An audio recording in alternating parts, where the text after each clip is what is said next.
Good afternoon, ladies and men folk. Welcome to the Writers Group panel. I am Charles Muir. I am from Full Coverage Writers, and my fantabulous tech guy Calvin is joining me to make sure that I don't blow anything up or set anything on fire. Just don't touch anything except that microphone. But I wanna. Do that. Okay. But yeah, we're coming to you today because there are multiple styles of writers groups out there, and not every writers group is for every writer because every writer is different. Every creative person is different. Everyone has different styles, different inspirations, different ways of going about productivity or procrastination because, let's face it, we all procrastinate. You good, any problems? Nope, we're good.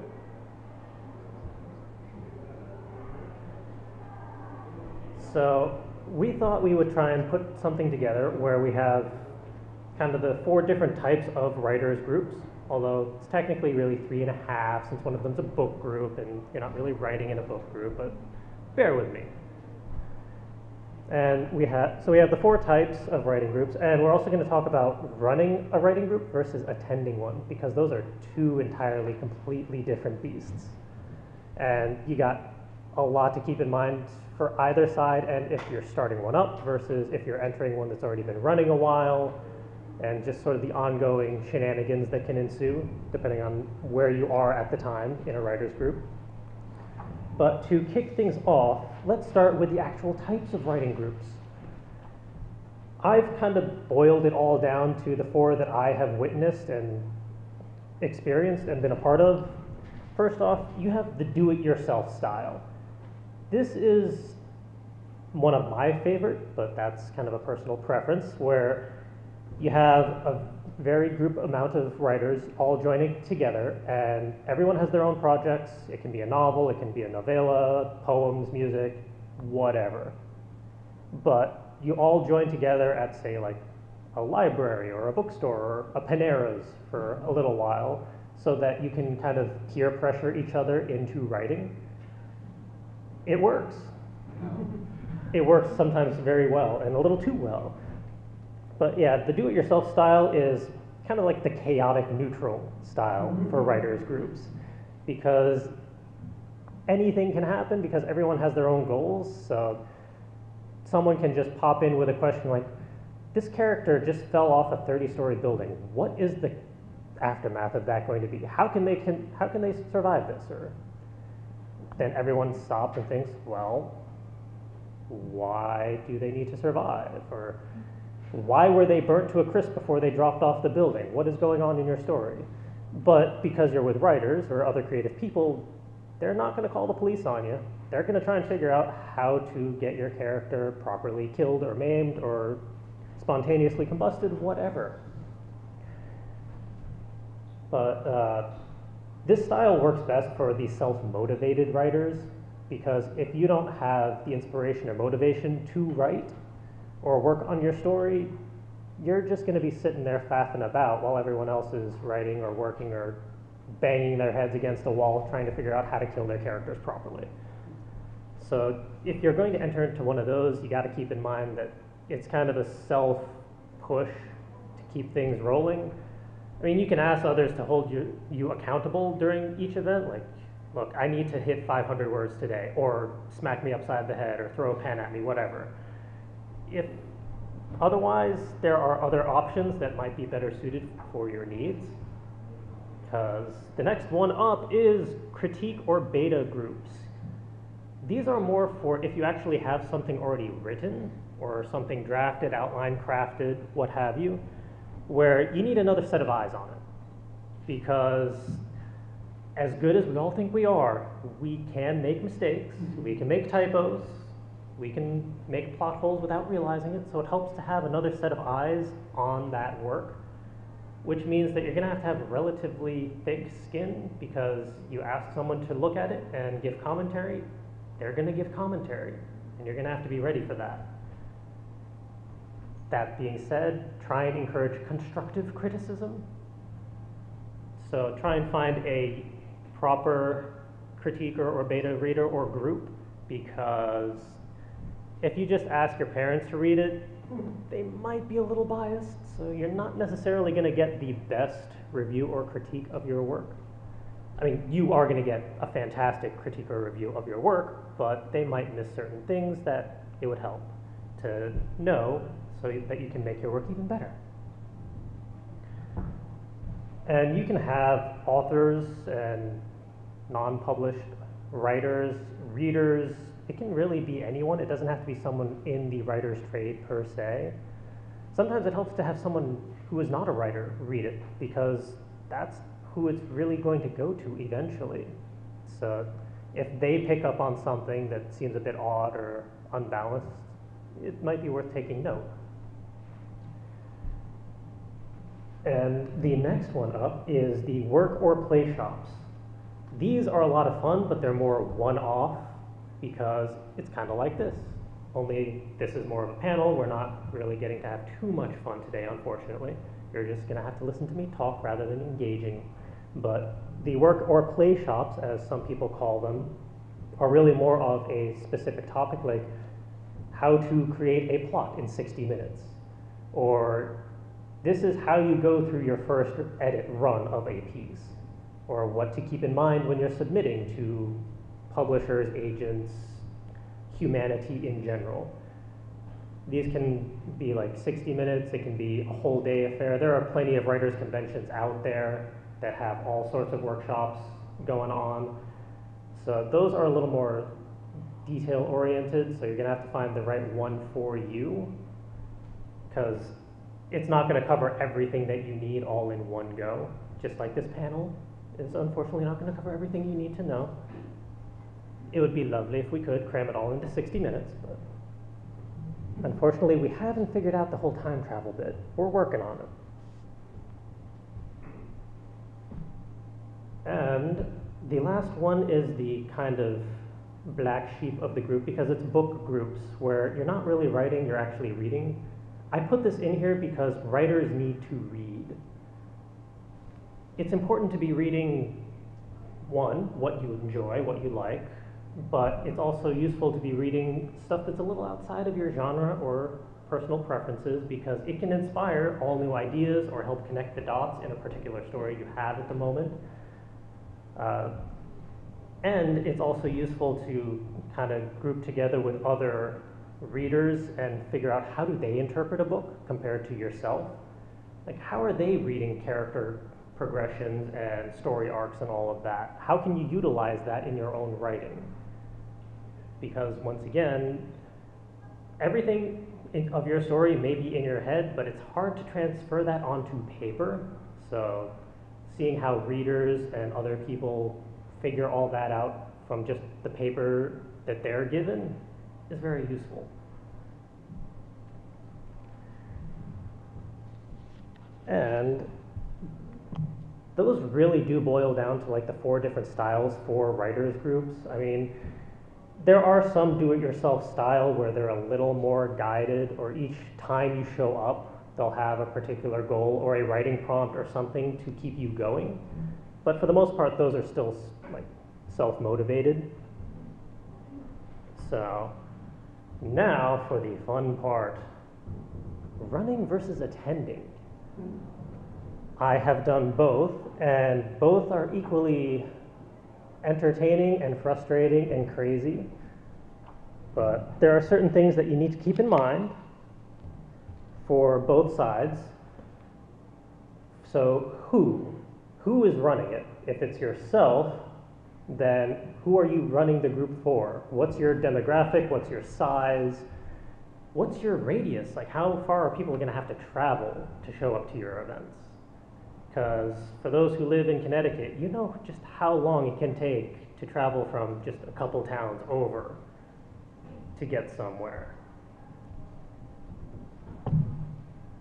And there's also the whole style of management and engagement levels, because depending on the type of style of your writing group, you're going to have to run things a little differently. If it's the do-it-yourself method, you can have a lighter touch, just kind of guiding people if they get off track and start talking about who knows what. Yeah, we do that a lot in our group.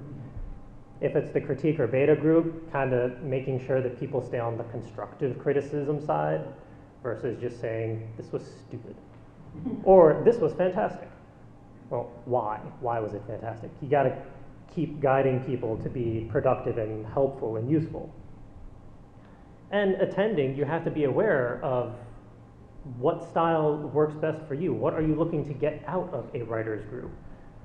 What do you want to accomplish? If you want just help editing something, then chances are a workshop or play shop might be better for you, or a critique or beta group. But if you just need to get writing written, if you need a dedicated place or space or time, then one of the do-it-yourself groups might be a better fit. And if you just want to read a lot of fantastic stories, there's always the book groups. Now, as far as the what is concerned in writing groups, there are a lot of different styles and dynamics, because regardless of which group style or group type you put together, depending on the demographics, you could have teenagers, adults, senior citizens of varying degrees of education, literacy, temperaments, opinions, personalities. It can get pretty chaotic depending on how varied or structured your group becomes. And if you're the person running it, you may have to do damage control every once in a while. Because depending on the topics, if you start going off into religion or politics or whose favorite OTP is better, things can get pretty messy pretty fast.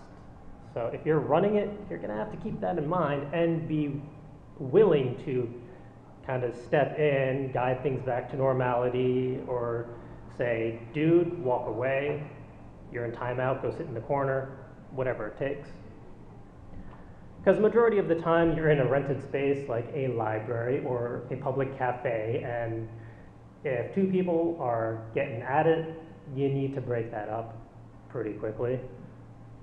And also, if you have multiple ages, if some are minors and some are not, that has all sorts of legalities that can get very complicated very fast, unfortunately, so you have to keep an eye on that. Same with attending. If you are in a group which is mostly teenagers and you are not a teenager, and granted they know pretty much every swear word you've ever heard and probably more, it's probably best to keep things to a certain level, which hopefully the event coordinator or leader will convey, so that you know what you're getting yourself into when you show up at a writing event or a group. And also, what sort of provisions are needed? Like, what content is being provided at these groups? Do you need materials for the person running it? Do you need notebooks, pens, paper, whatever? Are you actually providing worksheets? All of that needs to be figured out beforehand, and you need to know how many of each thing you need to bring, and figuring out transportation for all of that. That gets very complicated after a while. I've gone to many libraries and confused the poor librarians when I come in with like a whole stack of bins for my writing group for this or that. And like, this is a library, we have books, what is all this? So it can get very weird. And if you're attending, if they expect you to have your own materials, like bring your own notebook or laptop or power cord or whatever, try and keep that in mind as well, because not everyone has a spare power cord or power strip or notepad or pen. And it can be awkward just sitting there if you don't happen to have your materials or they don't have enough to provide for you. Then it's just an unfortunate waste of everyone's time. And unfortunately, we've had that too. And if it's a critique or beta group, obviously the content or provisions that you're bringing there, like if it's your turn to be critiqued, you better have the proper amount of copies for your critique. As fun as sharing copies is, sometimes not everyone wants to get up close and personal with their next seat neighbor when it comes to critiquing. And kind of also mentioned before was the when. Also, in regards to that, the location availability, where are you going to have this? When are you going to have this? Is it during the morning, the afternoon, the evening, weekday, weekend? How frequently? Every week, every month, every year, every millennium? Some groups are more frequent than others, depending on availability of people and how large the group is. But personally, I found that for most of these writing groups, 3 weeks is the actual ideal balance, if you can manage it. While once a month for like a critique group is pretty easy to remember, 3 weeks, for some reason, is that sweet spot. And for book groups, it's probably more like a month to a month and a half, because not everyone can just power read through a book and have commentary on it, because most of us have full-time jobs, school, friends, video games, anime, a lot of distractions out there. So, as the event coordinator, keep that in mind to figure out the best balance so that people can actually come on a regular basis, unless it's a workshop or play shop, in which case regular rotation is perfectly acceptable, because I don't expect everyone to show up to the exact same workshop every single time. If you've done it once, usually that's enough, depending on the topic. And for attendees, you got to keep in mind, what's your schedule? Like, can you actually make it on a regular basis, or are you just going to be an occasional attendee? And it can help to convey that to the coordinator, like, look, I can only make it every other time, or I'm only good for these couple months and then I got to bail. I mean, it helps if you tell the coordinator that when you can, because they do appreciate it, so they can plan accordingly.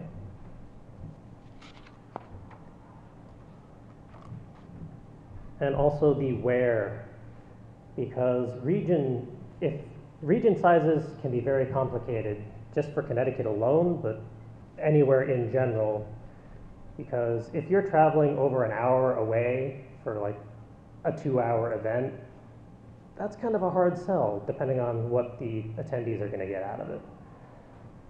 So you got to figure out the right balance of how big is my region, how many people am I trying to reach. If it's just your town, that's comparatively easy. But even that, I mean, the town I live in, it takes me 25 minutes to cross from corner to corner. So time needs to be a factor if you're coordinating a writing group event, and also just staying in touch with your actual attendees. Like some of our events have usually been like on the weekends in the afternoon, but then sometimes we have to shift it because not everyone's available, or sometimes coordination just doesn't work on a steady basis, so you got to change things up on the fly every once in a while. And another factor is the venue options. Like I mentioned, libraries are a fantastic resource for writers groups. They're usually pretty willing and engaging if you want to start up or join a writers group in their area, because it's great little promo for them. They get to use their space, more people in the library, and let's face it, libraries are a lot of fun. It's free books, people. You gotta love libraries. And we've personally also done like a lot of Paneras and Kosi's and Starbucks and coffee shops, and I'm sure driven those people insane with our various questions to ourselves that they've overheard. Like, why are these people talking about so much murder? Should we call the cops? What's wrong with these people? Why are they here for like 4 hours with just 1 cup of coffee each? And yeah, as a coordinator, try and be appreciative of the space that you take over. Like if you're just doing a Starbucks or a Kosi's or whatever, it's good to give them a little bit of business. You gotta get a coffee. You gotta encourage your attendees to get something while you're there. If you're there for like 5 hours, try and get like a sandwich as well. Make sure you actually give them business. Don't just take over their seats and power cords and scare all the other customers away with talk of character murder. They don't appreciate that. And it's also worthwhile keeping in mind the atmosphere. Like coffee shops are noisy. It's hard to focus usually if you're in a coffee shop. If you're in a library, it's quiet, but sometimes it can be too quiet. Yeah. I know a lot of people have taken to just using headphones regardless of where they are, so if it's too noisy, they can keep it quiet. If it's too loud, they can pump up music, stuff like that.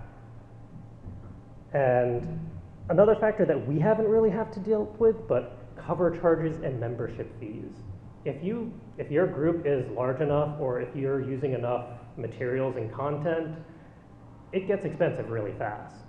So if you need to start charging a membership fee, or if your venue has a cover fee to enter, like if for whatever reason you're renting out space at a pub or some other restaurant type setup, you got to keep that in mind. You got to convey it to your attendees and make sure that it's the right price point, because you can't really be asking people to spend 20 bucks just to enter into a writing group and then they only get so much out of it.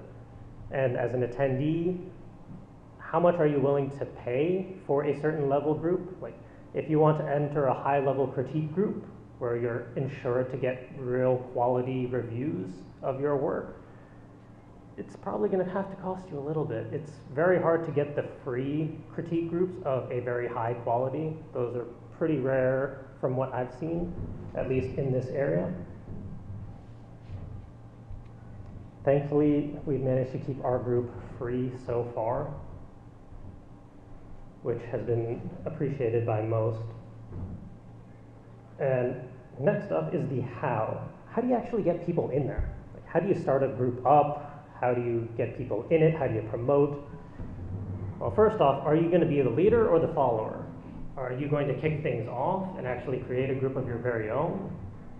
Because if that's it, you got to figure out the style that you want, all the stuff that we've talked about already, and really do a full outline, because it helps to have it all down on paper so you can see, like, okay, this is how it's going to work, and then hit up social media, use your local libraries and bookstores, because they are great for promotions. Put up flyers wherever you can, like, we're starting up this type of writing group, we're meeting in this location at this time, come join us, this is what's going to be covered.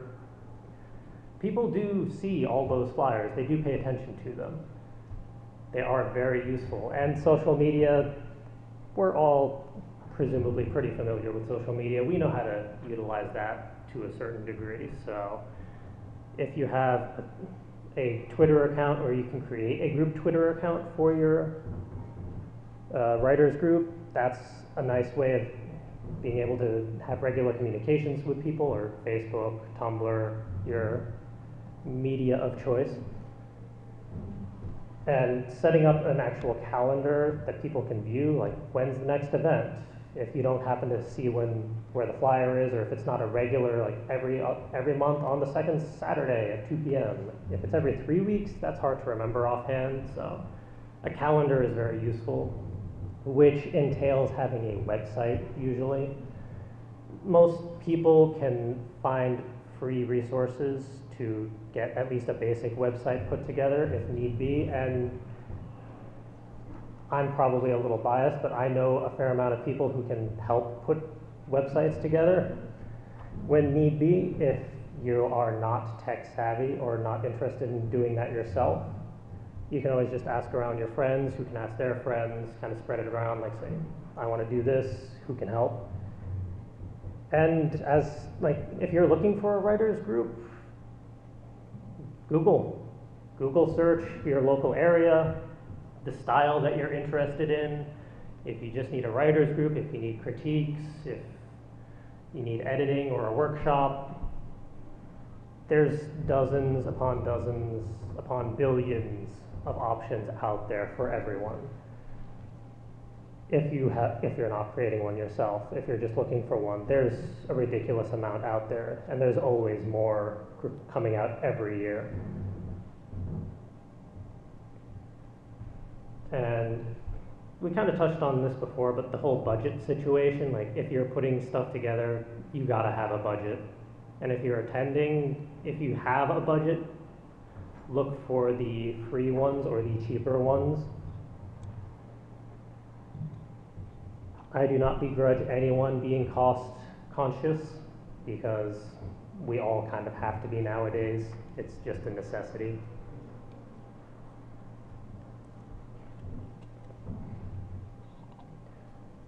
And one of the most important things to keep in mind is the how. Or not the how, the why, moving down. Just what is the purpose of the group? What is the main goal that you're trying to put together? It helps to have like a set reason for why you're putting this together or why you're attending this, as we kind of mentioned before. But if you can put that on the website in a flyer, convey that in some way, shape, or form, it can very easily resonate with people. And the same goes for like, what are the goals? What are you going to achieve out of this? Are you going to be able to write more? Are you going to get a critique out of it? Are you going to read books? Putting that straight up front really helps. That way people don't just have to attend the first meeting or event or group to find out, what is this thing all about anyway? Having it on the flyer, on the website, conveyed somehow can very easily help raise attention. And it makes it a lot easier for us to search out the type of group that we want.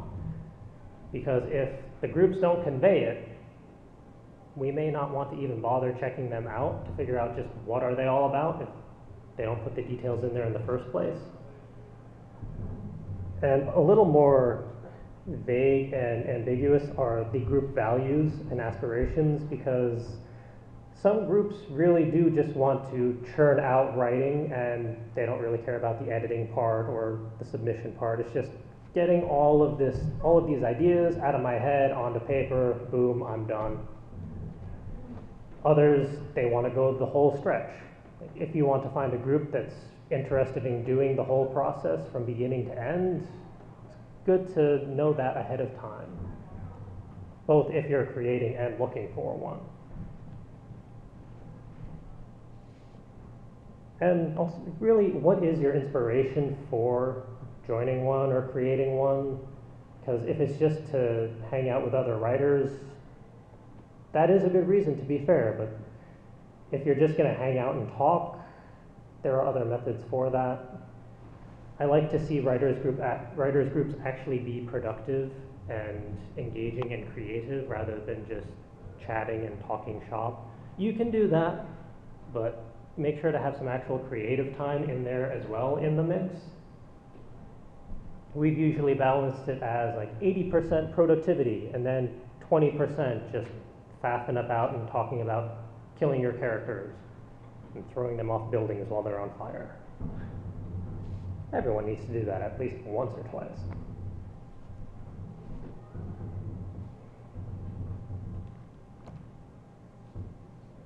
And I've kind of powered through all of this. I was hoping to just really cover the whole basics of the 4 different styles of writers groups that I'm most familiar with, and like what to keep in mind if you're running versus attending. This is very like the high level, 101 level talk. If you want to go into more detail, by all means, ask me questions, or we have a booth down in the artist colony if you want to chat at a later point this weekend. But that is actually going to wrap up my nice little 40-minute rant. If anyone has any questions or... What about online writers? I didn't even think to cover that. Shame on me. Right, online writers groups are a fantastic option actually for those who cannot travel or don't want to travel, don't have the time or anything, or they want a wider diversity of group members. This really is shame on me because I'm a part of a lot of online writing groups, goodness. But yeah, one of my favorite ones, NaNoWriMo, hopefully someone's familiar with it, a 30-month writing sprint of insanity in November. I think this will be my 12th or 13th year at participating in it, and my 7th year as a municipal liaison, which is a regional leader. Which region? Fairfield County. But yeah, I've been part of that group since forever, so those are great because I can talk to people in Australia in the morning about writing, and then in the evening I'm talking to people in California. You can just span the entire globe with online writing groups. And a majority of those are usually free. You don't really have to pay to enter. NaNoWriMo is one of those. But I'm part of a lot of writing groups where they just kind of formed because, hey, we want to talk about these novels that we're putting together, or we have an ongoing series. Who else is writing series? So they can kind of talk shop about that and push each other towards writing and set goals every week or month. But yeah, online writing groups are a fantastic resource and should be added into this mix for the next time I do this panel. Thank you for asking that. Any other questions or comments? How do you feel more about like a very close alpha reading editing type process, where you have kind of like an author and a single person editing as kind of like a before beta reader stage, kind of like working on plot doctoring and things like that? Okay. I am personally not familiar with it. I haven't actually tried that, but the few writing friends that I have who have used that have found it very effective and useful. I just don't have anyone that I want to subject my writing to at that level quite yet. But yeah, having an alpha level person can be very helpful if you're still at the beginning stages trying to figure things out of how do I make these characters do what I want them to do? What am I missing here? How can this be tightened up before it goes to beta readers? Yeah, I would highly recommend those if you can find someone that you trust and is willing to read an alpha level stage piece. Yep. You mentioned that writing groups exist that go from like beginning to end, by end meaning publication. Yeah, there are some groups where it's literally from concept creation all the way to publication. So it'll cover the entire lifespan of your idea. Those are fun, but there aren't that many of them that really go from all the way. It's usually kind of segmented of like this little micro community covers this step and then merges into the next. Very. Anyone else? Well, if that's it, then I'm going to be nice and let everyone leave early so you can enjoy even more of the convention. But yeah, as I mentioned earlier, we have a booth in the Artist Colony, AC32, full coverage writers. If you want to stop by at any point during the weekend, say hello, talk more, ask questions, by all means, stop by, say hello. Type in line the story. Sorry? There's a story you guys are writing over there. Yes, we have a typewriter, and we are doing convention stories. Add to the convention story, and it will be posted on our website every night in all its hilarious awkwardness. Last year's convention stories are still up on the site if you want to cringe at them. All right, I think that wraps it up. Thank you all for joining me. What was the booth? AC32 in the Artist Colony. Thank you. Thanks. There are multiple styles of writers groups out there, and not every writers group is for every writer because every writer is different. Every creative person is different. Everyone has different styles, different inspirations, different ways of going about productivity or procrastination because, let's face it, we all procrastinate. You got any problems? Nope, we're good.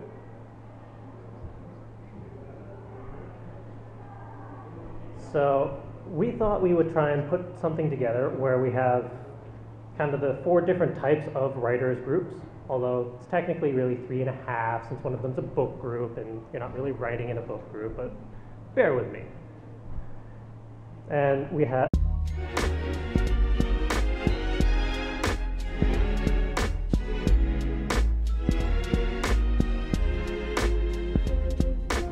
Good afternoon, ladies and men folk.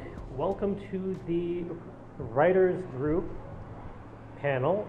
I am Charles Muir. I am from Full Coverage Writers, and my fantabulous tech guy, Calvin, is joining me to make sure that I don't blow anything up or set anything on fire. Just don't touch anything except that microphone. But I wanna. Do that. Okay. But yeah, we're coming to you today because, so we have the 4 types of writing groups, and we're also going to talk about running a writing group versus attending one, because those are 2 entirely, completely different beasts. And you got a lot to keep in mind for either side, and if you're starting one up versus if you're entering one that's already been running a while, and just sort of the ongoing shenanigans that can ensue, depending on where you are at the time in a writer's group. But to kick things off, let's start with the actual types of writing groups. I've kind of boiled it all down to the 4 that I have witnessed and experienced and been a part of. First off, you have the do-it-yourself style. This is one of my favorite, but that's kind of a personal preference, where you have a very group amount of writers all joining together, and everyone has their own projects. It can be a novel, it can be a novella, poems, music, whatever. But you all join together at, say, like a library or a bookstore or a Panera's for a little while, so that you can kind of peer pressure each other into writing. It works. It works sometimes very well and a little too well.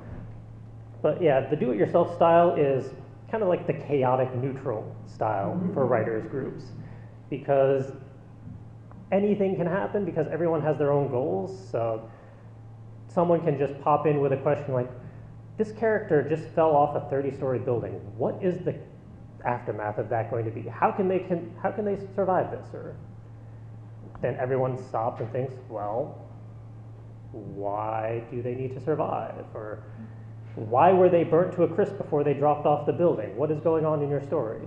But because you're with writers or other creative people, they're not going to call the police on you. They're going to try and figure out how to get your character properly killed or maimed or spontaneously combusted, whatever. But this style works best for the self-motivated writers, because if you don't have